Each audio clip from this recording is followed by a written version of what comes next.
Hi, my name is Elizabeth Sanchez, and my informative speech is going to be about the Baltimore Riot of 1968. So the Baltimore Riot was an effect of the assassination of Dr. Martin Luther King Jr. That occurred April 4th, 1968 in Memphis, Tennessee. So the Baltimore Riot is an experience that all of us should learn from, due to Baltimore still being affected now, especially the poor neighborhoods.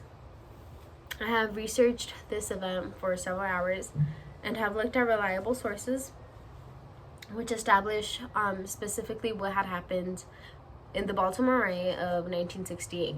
The Baltimore Riot at first started as a peaceful riot until days passed on, in which things got out of control, which then led to damaging Baltimore as a whole, but more specifically, like I said, the poor neighborhoods.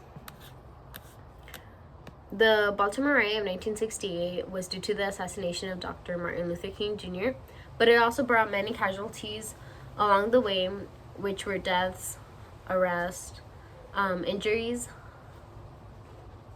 property damages, and of those deaths, there were 6, and of those arrests, there were 5,504 arrests. At first, Baltimore remained, like I said, a peaceful city, unlike other cities, until some windows were smashed on the 400 block, which is when police started to take action. Police began to report fires at 6 p.m. soon after the city had declared a 10 p.m. curfew. And then they also had called 6,000 troops from the National Guard. The National Guard had to send several troops to Baltimore just in case things got out of hand, like in Washington, D.C. So almost half a century later, parts of the riot zone still haven't bounced back. They never really recovered, said the council president, Jack Young. Their infrastructure was destroyed. What I mean by that is their butcher shops, their clothing stores, supermarkets, they were all destroyed for one reason or another. There were many casualties that occurred in the Baltimore Riot, but the one that affected them more economically was their infrastructure, due to the government having needing to pay $12 million worth of property damage. Other than Baltimore's infrastructure being damaged, the most important, I think, hurtful for the community was many lives were affected due to the riot. Many lives of the Baltimoreans were affected due to the riot, not in a positive way, as they hoped, but in a negative way. In the next few days, 6 people had died, 700 were injured, and 5,800 were arrested. During the Baltimore riot, there had been so many people hurt due to the assassination of Martin Luther King Jr., which is why they decided to stand up for what they believed in, thinking it would come and be positive for them and their community. Yet, unfortunately, it was the other way around. Of those arrests, 3,488 were due to curfew violations, 955 due to burglary, 665 for looting, 391 for assault, and 5 for arson.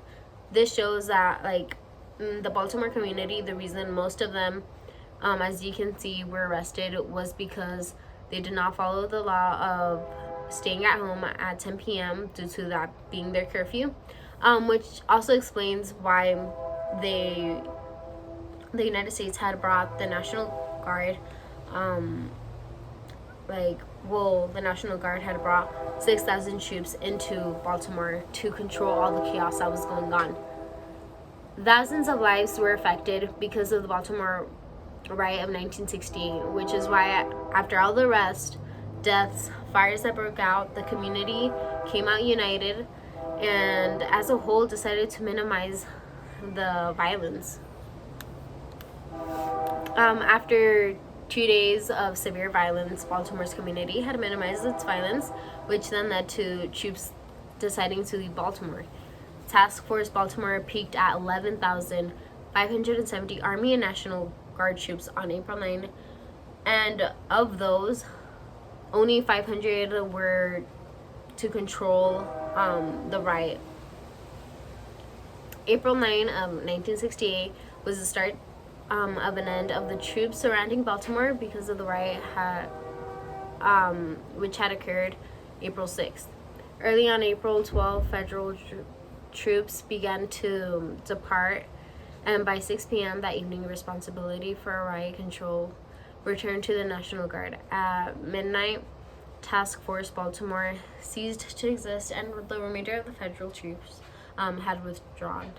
But in Maryland, National Guard troops remained on duty in the city until April 14.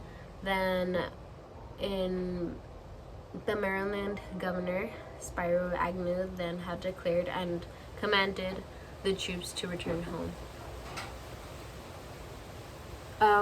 The start of the end was April 9th, which went on until April 14th, once the troops were commanded to return home. The start of Baltimore's riots was when windows were smashed, which was when they had sent those 10,956 troops. But remember, I would just like to remind you guys that 6,000 of those troops were first sent out and then later followed.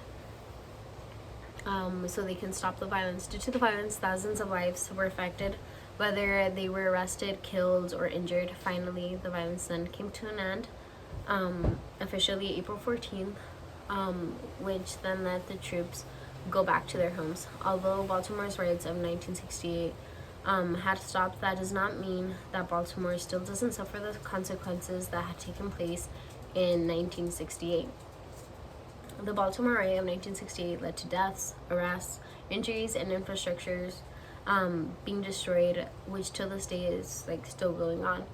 Riots like these happen because of celebrities or people that are being idolized being murdered, which then puts the lives of others at risk, as well as buildings being destroyed. Nonetheless, Baltimore's riots have affected Baltimore as a community, even if it started out as a peaceful riot in honor of Martin Luther King Jr.